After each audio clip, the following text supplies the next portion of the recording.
We know that actually if you're trying to build a sales culture, a sales team, having people sitting together, working together, you can't beat it. Zoom does not work, Team does not work. Welcome to another episode of Recruiting Alchemy. Today I am delighted to welcome Kalpesh Baxi, old friend, SThree legend, world-class networker, and I think all-round guru, recruitment guru. Can I get you to write my tombstone?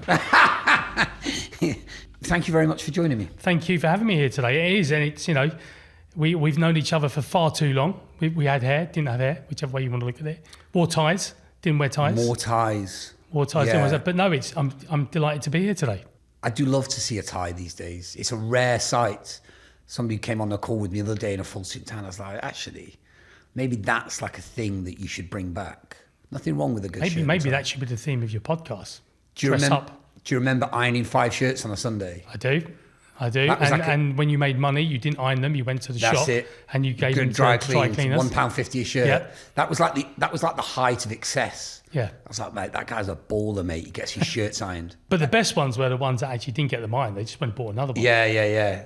I remember working with the guy at Huxley Associates. He just used to stuff them into his drawer, and then eventually he'd pull them out and it would explode, and then he would take them to the dry cleaner, like 30 shirts. Do you remember TM Lewin? Is that still going? Yeah, I think so. Online or wherever it is. Yeah. Charles Twitt's the new go-to. Yeah. I mean, TM Lewin. I mean, that was like a staple of the city attire, right? 4 for 100 quid. That was it. It was good value. Yeah. Good value. So, look, thank you so much for coming. We start every episode of Recruiting Alchemy with the same thing, which is the two beginnings. The first beginning is a bit about you and your journey in recruitment, and there's a lot of chapters and I'm really interested to unpack that, because I think a lot of people know you, but do they really know you? That's what I want to. I don't think they do, and I think you've got so much to offer to the industry. And then the second beginning is typically for most people how they or when they started either a business or a consult, whatever they do. And I think you are a unique individual in the sense that I think you are at the absolute intersection of recruitment and recruitment technology. But what's different about you is you're not flogging something. No. And I think for most people, they've got an angle. I include myself in this, right? We've got an angle, we've got an agenda, we've got a product, we've got a service we're trying to sell. Well, weirdly, I do have an angle, and I'll tell you about what that angle is, but it's not a monetization. Great. Well, I can't wait to hear that. I can't wait to hear about all that. But to get us started, take us back to the beginning. So I always say I was very lucky. The world of work found me, not the other way around. So I fell into recruitment like most people. Go back a little further. Yeah. Where's home? Where did you grow up? I grew up in North London. Grew up in Enfield. Lived there till I was 18. Went off to uni to Birmingham. In fact, I almost never went to uni. So I am that classic story of, probably could have ended up in a whole bunch of different environments. Luckily, a university said yes, let me in. So I went to Birmingham. Not the posh one, not the good one, but the one that was opposite of dog tracks. So I always say it wasn't red brick, it wasn't brown brick, it was orange brick. But it's also a university. It's changed its name 4 times, so that probably tells you how good it was. Yeah. Did a degree in marketing management, had no idea what I wanted to do. Left university like most people went in, when it's like, got to get a job. So I literally applied for 2 jobs. And I was really lucky because I worked all the way through. From 14, I worked in a chemist, I did electrical retail, I did computer retailing. So retailing, like selling was in my blood, but didn't have a clue what I wanted to do. My final year at university before I left, I remember going to see a careers advisor. I'm not sure if those things still exist actually in unis. And it was like, you've worked in shops, great, you can talk to people, great, you can do retail, but no one's going to employ you because you've never worked in an office. I'm like, better go and get some office experience. So my final year at uni, I actually worked as an underwriter in a bank, which most people don't know. Why? So I went in to get a job. So I was like, look, I'll just go into a call centre. It's an office, right? And luckily, this lady saw me within the first couple of hours and went, you shouldn't be there. Where did you used to work? What did you used to do? And she took me straight to the underwriting department and went, you're going to be our weekend underwriter. Wow. So I learned how to make judgment calls, how to talk to people that are really annoyed, really annoyed because people don't like being told you can't have the car, you can't have your windows, you can't have the loan, etc. Right. But when I left uni, I did two things. I applied for two jobs. I applied to Dell Computers because I thought computers amazing. And it was a job that paid 18 grand as a basic, big deal, in 97. And then I saw an advert in what was the Birmingham Evening Mail. I don't know if the paper still exists, the equivalent of the Evening Standard in London. And there was an advert for this recruitment company. I've still got the advert. So every time I want to remember why I do what I do today, it's going back to that advert. And it was the smallest advert on the page, but the most enticing. So I went for an interview with this company called Computer Futures that had just opened an office in Birmingham. And it was literally room for 15, 20 people in this office, and there were 4. Right. The boardroom had no glass, right? Went in, had to fight really hard to get the opportunity. They kept me hanging. In the meantime, Dell Computers had already offered me a job. But I'm glad to say Computer Futures eventually, after me being persistent, said yes. My dad wasn't very happy because I took a job that paid 10 grand a year instead of the 18 grand a year job, kind of hoping 20 plus years later it worked out. Yeah.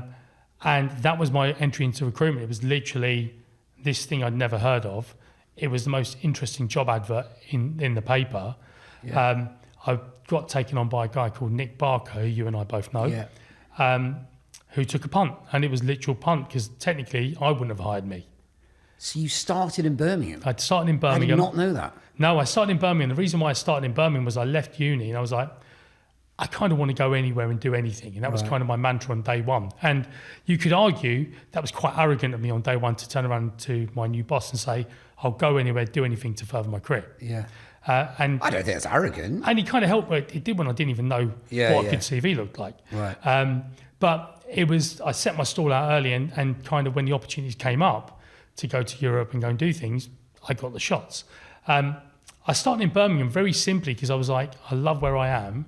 I enjoy what I do, but I wasn't ready to come back to London.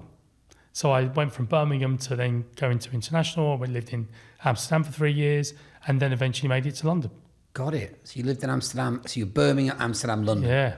Well, Birmingham, and before Amsterdam, somewhere close to your heart, I almost ended up in Scandinavia. Right, okay. So the choice at that time, I moved to what was the international division. Yeah. And I was meant to be moving to Oslo. Then within 6 weeks, we changed Oslo to Stockholm. Right. And then the telco crash happened in Stockholm and in Sweden and Norway. So we canned going out there and I ended up living in Holland. Interesting.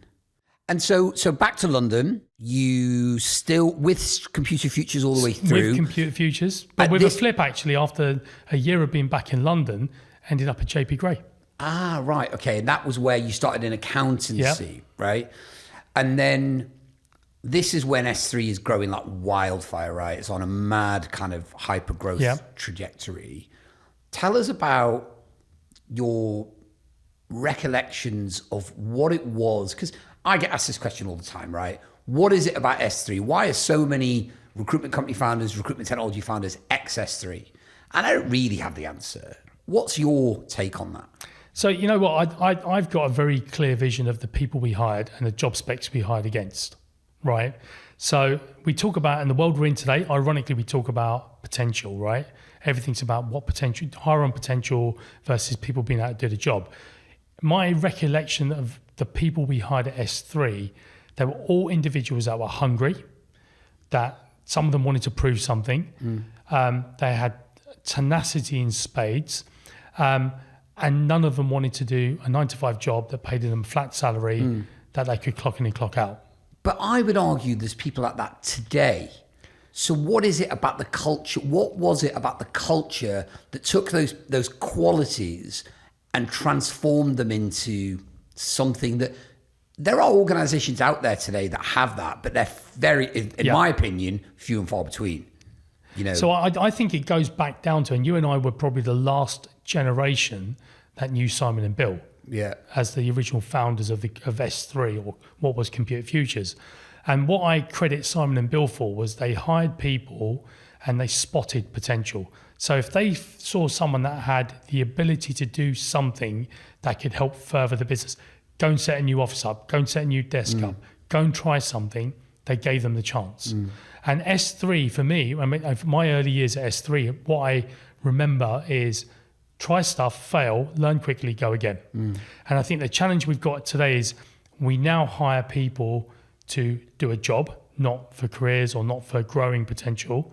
There are rule books on everything on if you want to do something, particularly, you have to jump through a whole bunch of hoops, or you have to have proven yourself before you get a shot or an opportunity. And you and I got chances to do things at S3 most people aren't going to get a chance to do, right? Because you've got to be qualified, have a master's, be able to do X, Y, and Z. You know, the whole element that anyone ever asked people like you and I to do at S3 was give it your all, give your energy, try, fail, learn, go again. But we're going to succeed. And I think there was a real determination about succeeding and doing things better than everyone else, challenging the status quo. And it was unashamedly a sales organisation. I know there's an argument today, is recruitment sales or professional services? My answer is actually it's both, actually. But the people that we worked with at S3 that have gone on to set up recruitment companies, set up technology companies, go into other industries and disrupt those, because there are people that left S3 that have gone on to do industries completely outside the world they left, right? But the biggest thing for me is it was the secret ingredients were the culture about growth, scale, we're going to conquer the world, the ability to fail, learn and go again, and the ability to turn up and go, right, I can take control of my career and go anywhere. So they're probably two or three of the key elements. And we talk about, everyone talks about S3 hiring entrepreneurs. No, S3 hired entrepreneurs that were about how do I go bigger, how do I scale, how do I make my bank of desks better than the bank of desks over there. So it was super competitive, right? And you and I, we were joking about it before we started today. Our paths crossed as frenemies almost. We both were doing new ventures, learning about new stuff. And, we both found our own way of making it work or not work, as the case may be. But, you had mutual respect for the people you had around you to say, right, well, if they're doing it, I want to be better than them, but not at the detriment of them failing. And that's probably the key difference. So, look, I had an amazing time. And look, and again, I got to go international. I got to start new businesses. I got to go and do new ventures. I got to take on things that I was way underqualified for on paper. And the biggest thing I always tell people is I did 22 years there in the end. It was like a 22-year master program. Right? Every day you learn something new. And when I left S3, I had a whole bunch of skills that I took for granted that other people like, but you know how to do X, Y, or Z. So it was an amazing time. And it was, we went through flotations, we went through growth. When I started in S3 in 97, I think a few years before you, we didn't have an international business. We were it was a toss-up between, do we go to Nottingham or do we open in Belgium for Computer Futures, right? And Nottingham lost, Belgium won, right? And then it was Dublin, and then it was snowballed. But, we've worked with incredible people that have gone on to set up the Americas or Asia. And my frustration with the way the world is today, I think some of that ambition, some of that take a risk punt has disappeared from the big corporates.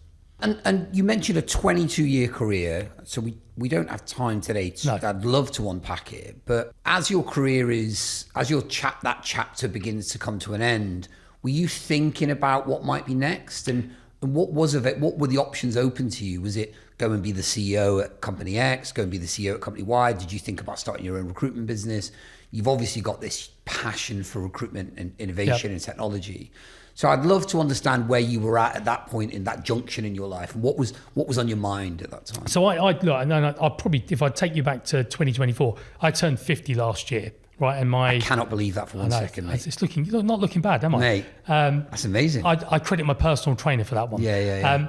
But when I hit my early 40s, right, 42, 40, and I remember sitting there and going, okay, I do not want to be that guy who's only ever worked at one company. Right. And what I did, Andy, was I was really lucky because of the job we did in recruitment. We got to meet inspirational, aspirational people that were either in big banks or big corporates or startups or entrepreneurs, etc. And one of the things for me was there's got to be another way of doing this. So I basically took the last couple of years I was at S3, I took on the roles where they were probably turnaround businesses, or most importantly, they gave me the opportunity of getting reconnected with customers. So I was out at meetups and events. And I remember, Gary Eldon, our former boss in many ways, going, why do you keep going to these events? I was like, because I'm meeting customers. And then we're now going to run our own events in-house. But I got to go to Gartner, the symposium in Gartner. I was living at Salesforce one afternoon a week because we were a Salesforce partner, right? Learning how people did things outside our sector. So I kind of knew I probably wanted to leave a few years before I did. And then in 2019, it was just, it was probably a year or two earlier than I wanted to, but a great opportunity presented itself. There was a restructure, there was a change around going through, and I was like, right, I'm ready. And I think people around me knew I was ready as well. I think everyone says, I think for some people, they often say, I probably left it a couple of years longer than I should have done. That was certainly how I felt. I probably left, but eventually you get to your natural place in the end, it always works out. I should have left a few years earlier to get the upside of the market we went into. But by staying a few years longer, I got a whole bunch of experiences you couldn't have bought. So, to go and work out of Salesforce's office every week, because you're a partner, you're a customer, you're a partner, you're an ecosystem player, you're trying to help them, and learning from these proper salespeople, how they have dominated and taken a company like Salesforce to be one of the biggest tech companies in the world. You can't buy that, right? So yes, I probably stayed too long. But on the other hand, it gave me an opportunity to come out. So when I left SThree, I had a very simple premise, right? If I'd have met you in January 20, in fact, you were one of the early people I remember talking to when I left SThree, and you were like, mate, what are you going to do? And I was like, I don't know. It was a short answer. But I left SThree with the gift of having a year to think about it. But when I remember sitting down in January 2020 and going, I'm done. I don't want to do anything with recruitment ever again. So weirdly, that was a moment I was like, I'm going to just go and do something different. And it's that classic thing of when you've done something for so long, you almost have like the anti-buster sort of mentality of, I'm just going to go and stretch myself as far away from that as possible. So I went and did a course at INSEAD. COVID came, so it changed what I could and couldn't do. So my travel plans were out the window. But for 2020, I just basically did a whole bunch of pro bono work, helping people navigate. I went on a mission to talk to people outside of recruitment, and it was the year of Zoom becoming the mainstream. This thing called Lunch Club, this app where you could meet up with people around the world and have conversations. So I did 250, give or take, Zoom calls, coffees, chats, socially distanced walks in parks in London, because that's what you were allowed to do, with academics, scientists, business park owners, deep tech companies, educators, whoever, just talking about real world problems. And what came out of it was, and I'll paraphrase for today because it'd save you bleep testing it afterwards, people were like, do you not know what's going to happen at the end of this? We're going to have a shortage of talent. And no one knew what was going to happen in 2020, right? It was like this COVID thing was, is it going to be 6 weeks, 6 months? Well, it ended up being a couple of years. But what I then realized was my passion for recruitment, staffing, talent, and doing it differently. So I was ready to set up on my own. So my blueprint was ready for my own company. I was ready to set up a tech platform on my own. So I had all the business plans were ready because I had time to build them all. And then I ended up meeting a guy called Nick Vaughan, who was setting up this new technology company called Talent Ticker. And he was looking for someone to come and work with him. I was like, yeah, cool. Never done this before. How many customers have you got? 37. I'm like, all right, this is going to be a risk. But I basically went back to university for a couple of years and worked for a high growth company as what started off as a chief revenue officer, then ended up becoming a CEO for the recruitment business, which was part of the group, Hamlin Williams, then ended up helping the RPO business set up, then ended up building a healthcare business off the back of it. So ended up in the CXO role. But that was my reprogram from having worked for a corporate like SThree to going back to working for a startup, a scale up, a high growth business, a mid-market player. And I did that for a couple of years, had an amazing time. Challenging, and everything you've been through, and hopefully we're going to cover your journey with Interview and everything you've been through in the last couple of years as well. But it gave me the opportunity of reprogramming myself and understanding the new world. And what I was doing off the side, Andy, was I became an angel investor. but I focused on stuff I understood. Yeah. So HR tech, rec tech, because I could understand how that technology can impact either a recruiter's life, a TA professional's life, or a customer's life. Got it. Right? So I went off and did a whole bunch of these.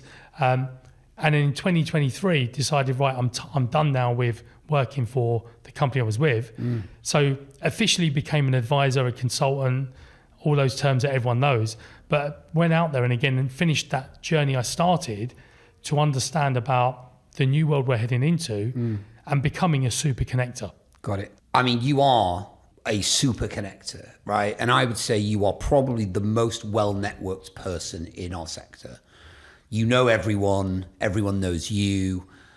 That's like a superpower, right? And I think it's a really... But I learned that at SThree. I was just going to say, I think, because I've been inspired by you in the last year or two, you know, like the problem with COVID is we were in our houses, right? And it was the part of it after 20 years in the city of getting on a train at 7:15 and getting home at 7:15, I was like, oh my God, this is amazing. But then I got really sad. Yeah. Like blue, you know, like I couldn't articulate it, but my energy was really poor. Half of you went walkabouts. Yeah, and I just thought, I'm not built for this. I'm not built to sit at home. I'm built to be out there doing stuff. I'm a proper extrovert. I'm a social kind of animal, if you like. And I get like the textbook extrovert, you get your energy from others, and that's what fills your battery. Yeah. That's what fills your battery. And actually, if there's one lesson that I would have to any 25-year-old today, it's find a job 5 days in the office. 100%. Because for me, all of the opportunities that I ever find that happen to me are because of my ability to be able to pick up the phone or send an email, and the odds of getting a reply are pretty good, saying, look, can I get some help? Now that help might come in many forms. Sometimes it's a connection. Sometimes it's a coffee. Sometimes it's like, you know, I'm looking for investment. I'm looking for an in, whatever. But the two things are build good networks, treat people well, and don't fucking burn your bridges. And I know lots of people who I reckon I could phone up every manager I've ever worked with and say, could I come back? And they would say yes, because I've left on in a decent, respectable way. And so, and I think for me, it was like, after COVID, I was like, nah, I want to be out there just on the scene, you know, not thinking too much about what might come from it, but just knowing through osmosis that just by networking, things happen, things that you often least expect. And I think you were part of the inspiration for that. It's the power of the universe, right? And look, humans were built to be in tribes. Yeah. Right. We were built to be face to face. And I know this exactly like you, mate. I went through 22 years of being in the office at 7:30, not getting home till 8 o'clock at night. You know, me and my missus, the conversation was Monday to Thursday, you're probably not going to see me. Yeah. You know, but then I pivoted when I got a family. I was like, right, family time at the weekend's really important. Then you're right, COVID hit, and we were all like, oh, this is really nice. Who wants to make banana bread today? Yeah. You know, or who wants to do these calls? So you can go for it. But then we were lucky that Zoom kicked in when it did. Because imagine if we went through COVID and Zoom didn't exist, or the video interview and stuff, all those calls that we were doing with people in random places for those synthetic connections. Yeah, the Zoom quiz. Yeah, the Zoom quiz, I know. Or the cook-offs, or Joe Wicks. Still love Joe Wicks. So all those things kind of carried us through. But as like you, I hit a brick wall and I was like, right, I need to be out there. And it was, do I go to the coffee shop? Well, that gets you so far. Do I work in an office again? That gets you so far. But it is the networking events. And I still believe you need to have a power. And you talked originally about being authentic, right? I've met enough people in the last couple of years that are total fakes and total flakes, whichever way you want to look at it, right? But if you're authentic, you're transparent, and you're really clear about what do you want from that event as well. If you want funding, or you want a network, or you want an introduction, go to an event, just tell people up front, I'm here for this. And people will respect you for it. What I started doing in the last couple of years, Andy, was like we started an event, and weirdly, it was the end of 2023. I owed 4 of the companies I'd invested in Christmas dinner, right? And this is as simple as it gets. And then we got to the stage I was like, why don't we do something in January and why don't we invite a few more people? So if some people have got something to look forward to. So that 4 turned into 20 meeting for breakfast. Then that turned into an event, coffee and croissants. And then the networking events just grew and grew and grew. And we got to the end of 2024, and it's the people tech pioneers, that's kind of, or the people tech founders. The last event we ran in 2024, 76 people came for coffee and croissants. One person flew over from Germany. Wow. Right? And the power of that event was it's founders. So it was kind of like 80% founders. Then we had investors in there. Some people brought their clients in. Yeah. So you can imagine, you're the head of TA or head of resourcing or head of buying technology for a recruitment company with a room full of founders. You're going to get pitched hard. It's a great way of these people practicing their pitches. Welcome to the lion's den. Welcome to the lion's den. But they were cool about it because they knew, we told them, it's like, you come in, there's no presentations, there's nowhere to hide. We're going to signpost you to people as well, but you can come and learn about stuff you don't know exists. But the whole point is people need to meet people, and the best way of doing business and the best way of learning is about face-to-face. And if I go back to our careers, you were lucky, you were in the city, all of your clients were like in a 20, 30-minute radius, right? My clients were all the way up and down the country, but it was still, right, how many client meetings have you done? How many people have you gone and met this week? Right? So this happened years and years ago, and I think we're going back to people are understanding the power of face-to-face interactions. Yeah, that I think that's an amazing example. And I think for me, actually, and this is a nice segue, I think, into the world of AI, because I believe that in a post-AI world, there's going to be two things that matter. The first is there's going to be a rush back to the power of in-person and in real life. And I think the second thing is going to be about, there's going to be competition's going to be rife. And so the power of brand is your only moat. Right? Let's face it, if you're a SaaS business or a recruitment business, you don't have any moat, right?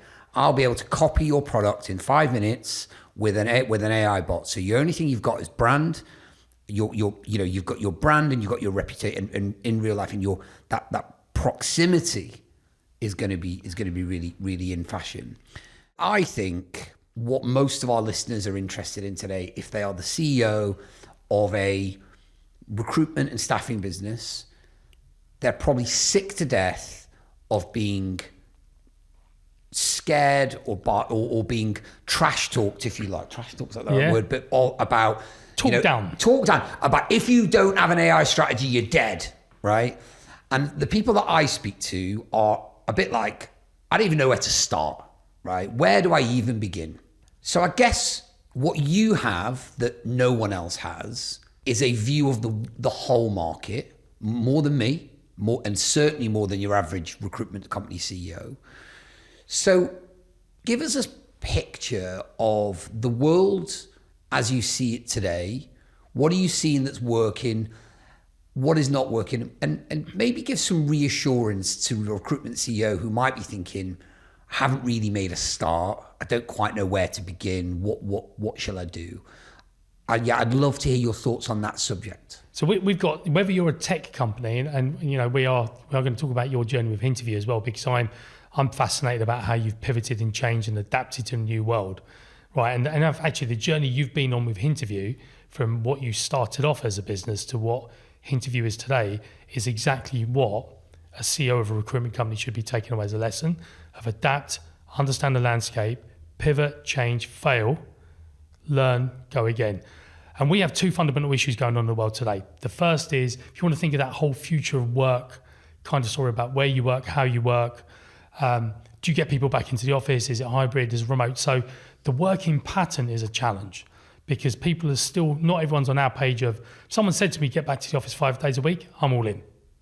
I don't think everyone's there yet. Yeah.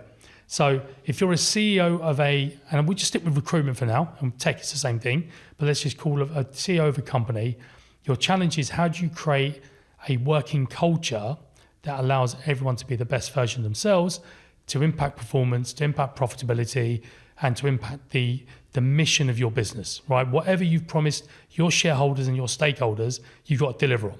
So whether you employ 100 people or you employ 200,000 people in recruitment, right? So I've had the privilege of talking to the Randstads, as the big guys, all the way down to that solo who's just hired their first hire. Before you get to the tech what's your culture? What's your company stand for? What's your operating rhythm? How do you want to succeed? How do you want to stand out? You talked about the personal moat, brand, and your currency. As a CEO, you have to work out in your business, how do you want to operate? What is your operating rhythm? What's your operating model? And what type of people do you want to employ? If you want people that want to work from home all the time, you need to change your operating model. It's not going to work. If you want to build a culture where people come into the office, and if we think about Zoom have just changed. I don't know if you've seen what Zoom did in London. It's not called an office anymore.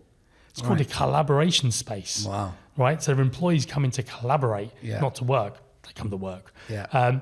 But as a CEO of a recruitment business, we know that actually if you're trying to build a sales culture, a sales team, having people sitting together, working together, you can't beat it. Zoom does not work, team does not work, right? So the first thing is, what culture do you want to create? What operating rhythm do you want to create? And what is your definition of how you do good work here? Right. Once you've got that bit done, and that's a big piece of work at the moment because there's a whole generational challenge going on between Gen X to Gen Alpha or Gen Beta, as it is now, the new one coming in. Yeah. So most workforces now have 3 or 4 generations of different types of people wanting different things. So that's stage one, right? What do you stand for? What do you want to be? What culture do you want to create? What is your operating rhythm? Do you want to be Goldman Sachs 5 days in the office, all in? Or do you want to be that lifestyle, work from anywhere, but do your great work business? And the two aren't mutually exclusive, but they're flipping hard to try and collaborate and link together. Yeah. So that's stage one. Stage two, and look, I make a joke about AI, right? So I every meeting I go to, every event I go to, you always meet most people who go, oh, I really would like to know more about this AI thing. AI is not a thing. It's a technology, right? It's a way to come through. A thing is something physical. AI is just another way of doing work and connecting up your noughts and ones, if you want to be really elementary about it. And what most CEOs are talking about today when they're talking about this AI thing is they're still talking about Gen AI or ChatGPT. But AI, if you just think about if you're a services company, and you and I have been around long enough, and I had this conversation this morning, right? 20 years ago when you started, literally you had to worry about the telephone calls that came in and out, and you had to worry about the odd email that came in and something that turned up in a post. Today, while we're sitting here right now, I guarantee you if either of us turned our phone on, we'll probably have 7 different channels of communication coming in at us. So we have to work out which one do we pick, which one do we act on, which one is mission critical that we've got to deal with, and which one's going to perish quicker with that intelligence that we've got. So the point about AI is most companies still, or most CEOs are like, right, is AI going to replace my workforce? My answer is no. Think about how AI can make your workforce optimized and better. And you might not need 10 people to do something, you might need 5, but how do you enable them to be better at what they do? So the other challenge we've got, Andy, is, and you and I were at an event not so long ago, and we're on one of the groups we're on, there's a real misunderstanding about what is AI. So most CEOs I speak to, and I've spoken to some pretty highbrow people that should know better in recruitment and outside of recruitment as well. Yeah. Right. So people that run FTSE 100, proper grown-up companies, retailers, etc. Right. Whether it's the chief people officer, the chief innovation officer, and they're still talking about AI as one thing, but there's different levels of AI, right? You've got your conversational generative AI, ChatGPT, as you and I both know, or Gemini or whatever. Then you've got your agentic AI, which is coming in, which is how do you build the agents to do tasks, etc. And then you've got old school bog standard automation. How do you automate processes? Then how do you have your agents that work off the top of it? And then how do you have the fluffy top end that sits on top of that? So the challenge we've got in recruitment is, will AI displace recruiters? Will AI make recruiters better? And how do we drop those into the workflows and processes that we have? And that is what most recruitment leaders are struggling with at the moment. Right. Let me ask you a question. A fast forward, wind the movie forward 3 years. Yeah. Does the price of recruitment drop, or does the productivity of a recruiter rise, where does that pendulum swing? Will people be doing recruitment as we know it today for 5%, or will it actually be one of those things, like most things are, where it will just create a different type of problem to be solved for your average hiring manager? So let's stick with the cost point of view first of all, Yeah. right? If you want recruitment as it is today with no changes, just bog standard, particularly for the high volume jobs, yeah, it's going to be commoditized. You're going to be paying for pennies in the pound. It's a little bit like all the MSPs now do with, they're not paying these contracts they go and win. They're really tight margins. Yeah. They have to sell additional services on top to make it pay. Or it only works at enormous volume. Yeah. I need 10,000 hires a year. You're paying super fractions, right? Yeah, yeah. Something's coming through. So recruitment as it is today for generic high volume roles, I think is going to become super commoditized. I don't think it's going to be dead, but super commoditized. For the niche specialist markets, I think we're going to still see demand carry on. But if I think about recruitment as an industry, and I have a bit of a frustration with it, hence the reason why I keep coming back, right? So I've tried to leave 3 times. I keep coming back. People keep talking about recruiters being backwards and anti-change. And I challenge that because recruitment, in my lifetime in this industry, has meant to have died 3 times. Right. When the job boards came, when LinkedIn came, and apparently when AI's arrived. Yeah. But we still seem to be growing as an industry. So I'm not going to buy into that, right? What I think will change is AI will cause different problems. And if you're a recruiter and you're not doing it today, you need to start thinking about how you productize your offering from being a standard contingency service or a standard temp service or a contract service. So I think recruitment, the basic service is going to become commoditized because you should be using agentic to help do that quickly, more efficiently, etc. But what we are going to see is probably a whole bunch of new classification of services we don't even know about yet that people are going to have to start adopting. But we're already seeing retainers, statement of works, RPOs. These are the services we know about today, psychometric testing, etc. They're things companies are already offering to their individual talent pooling, right? So there's a whole industry out there now about talent pooling. 10 years ago, that was what? Why would you want to do that? Yeah. So it's going to come through. The other thing about AI is it's creating hallucinations. There will be a trust challenge in the post. Right. So recruiters, I've had it. I've done something. So one of the things I do is so expert as a service. If you want to think about it, I do the interviews for people that haven't never hired a senior person. Right. And the CVs coming in, you know it's an AI CV. Yeah. Or it's an AI message. So the value is going to be of a recruiter. How do you check that person can actually do what they've got on their CV? How do you triage to make sure the client is hiring the right person? So there will be a different service involved, but talent pooling is going to become more mainstream. So if you're a recruiter and you're not already doing it in your CRM or your tool, you might want to think about it. But I think agentic will drive down the price. I'm not convinced about the productivity going up. Right. Because we've struggled with this for years. And there's a cap out. As a human, you will not work beyond a certain capacity. Right.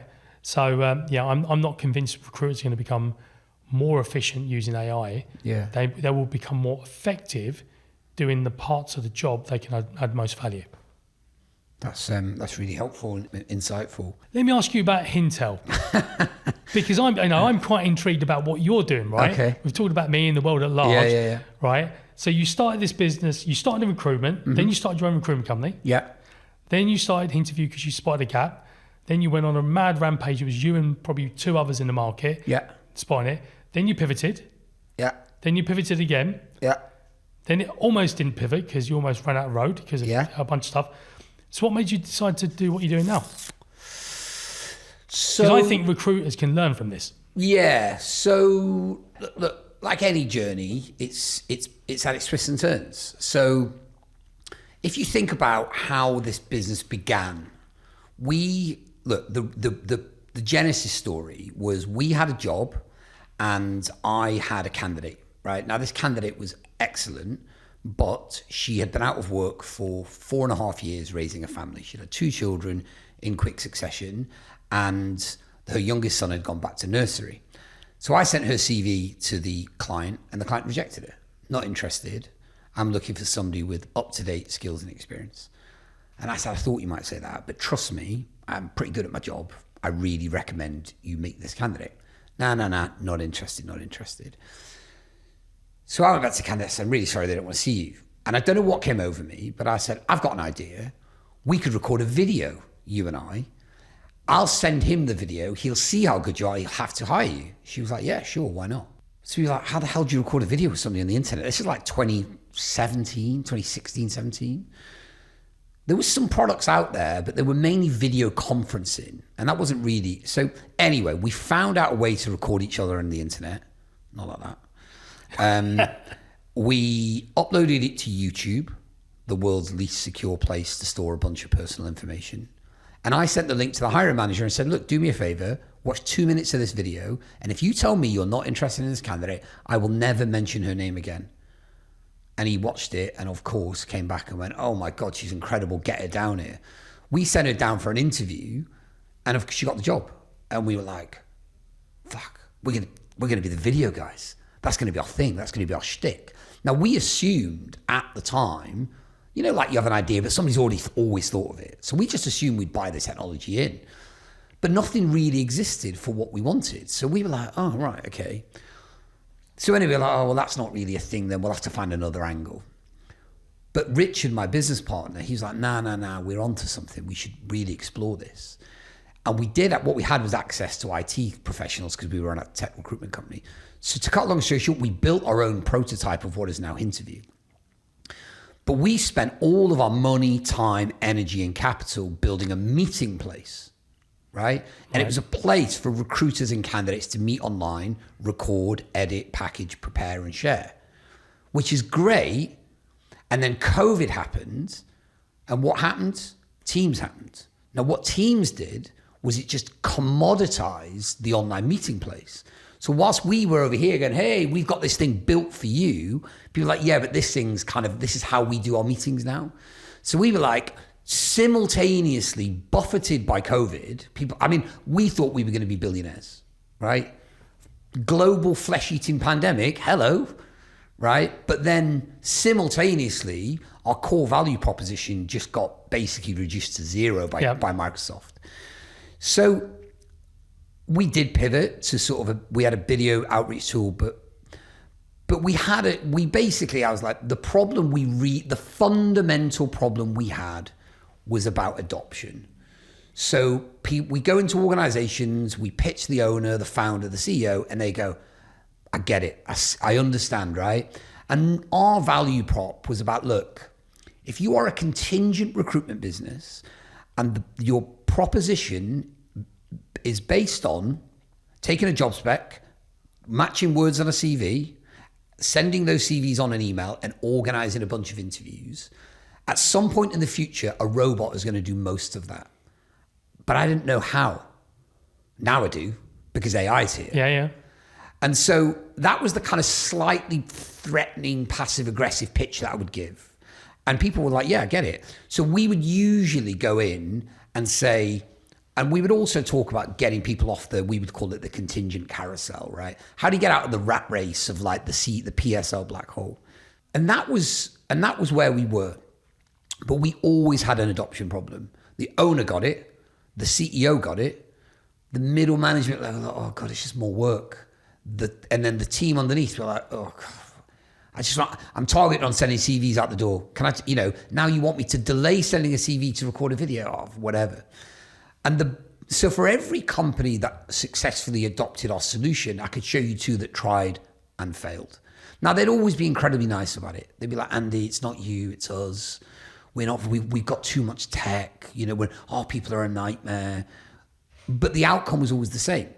So I was like, look, this business is never going to go anywhere. It'll always be a nice little business, but it's never going to give us the outcome we all got into it for. Yeah. So we've got three choices, right? We sort of we slow down, we maybe put an MD in, and we all, that's one option. And we just let it bumble along as a nice little business, lifestyle business. We close it down and we give back to our investors whatever cash we've got. and we all go on and do something else. No shame in that. We gave it our best shot. Didn't work out. Fine. That's life. It's better that than never trying and never failing.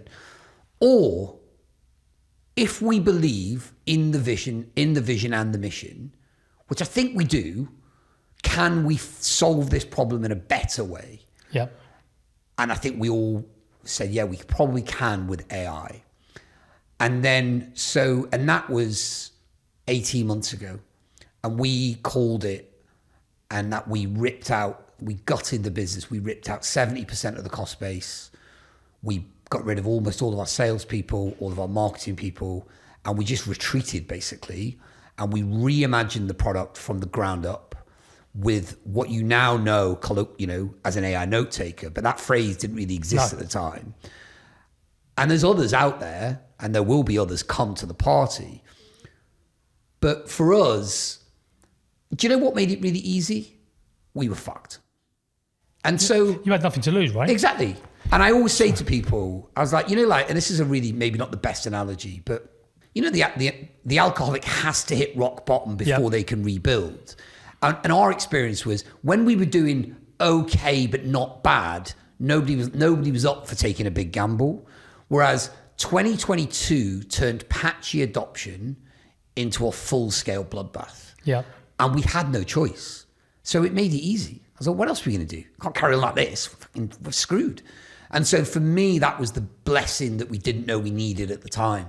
And so for us, and this is a story for, success in business is really a story of comebacks. Setbacks and comebacks. And I've had a few. I've had more than my fair share, but probably not more than your average business owner. You just don't know about it. Yeah. Because we go online and we talk about how fucking great everything is and how much, oh my God, hey, I'm on Lunch Club. What we don't talk about is the fact, until the business goes bust. Yeah. And you go, oh my God, such and such has gone bust. I go, yeah, I mean, that's been... And you always hear but the writing was on the wall. Absolutely. But nobody knew about it because, of course, LinkedIn is just a place where we go and talk about how great everything is. And so I try my best where I can to be candid about our journey. And do you know what? People buzz off it, if I'm honest. People are like, I buzz off your content because you don't come on. Look, I do say a lot of fucking nonsense, obviously. It's part of my shtick. But I also try my best to say, look, we haven't, it hasn't all been roses for us. But so that for us was the pivot. And we didn't know it at the time, but it's the thing we needed. And it has been transformational for us, for our team, for our customers, for our investors. And it's been an amazing experience. And I'm 44 years old.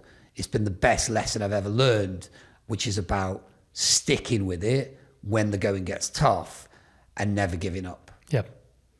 Good lessons. There you go. Thanks for asking me that. That's all right. Appreciate it. So look, we've come to the end of our time together. Yep. I would love, before you go, to hear, what's next for you? What is Kalpesh Baxi in his 50s era look like, apart from 10 years younger than he looks?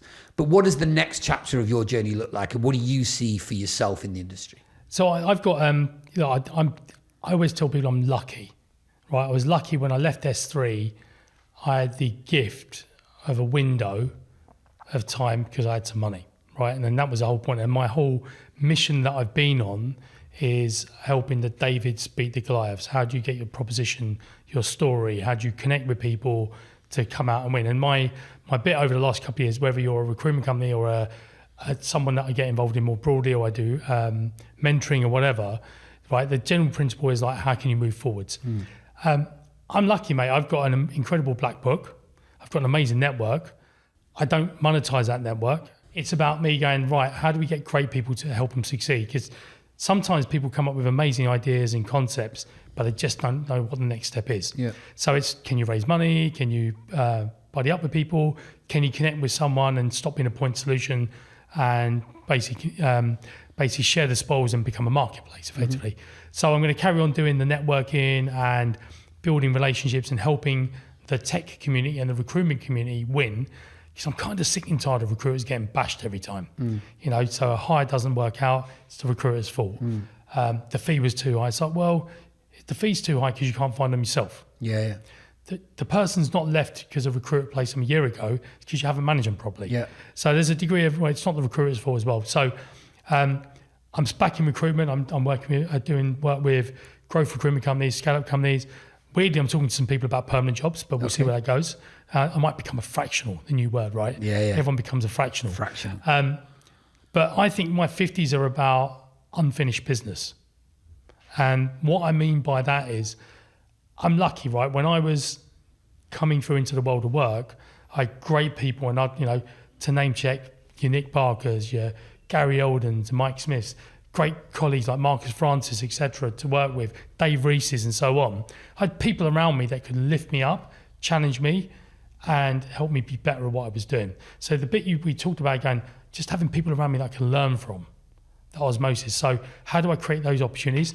But in summary, I think the next 5 to 6 years, I'm going to enjoy the journey go on. So I might end up building something, I might end up scaling something, I might end up joining something, or I might end up doing a bit of a mishmash and bring it all together. But I think the tapestry of where we're going to move forwards is, I have a very simple caveat of, I just want to work with good people. Good people, right moral compass, people that are trustworthy, and people that are genuinely trying to make a difference.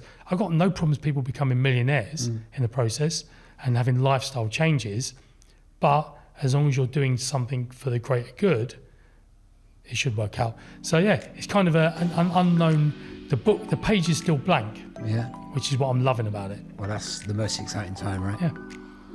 Well, on that note, thank you very much for coming to speak to us today. Welcome. Thank you very much.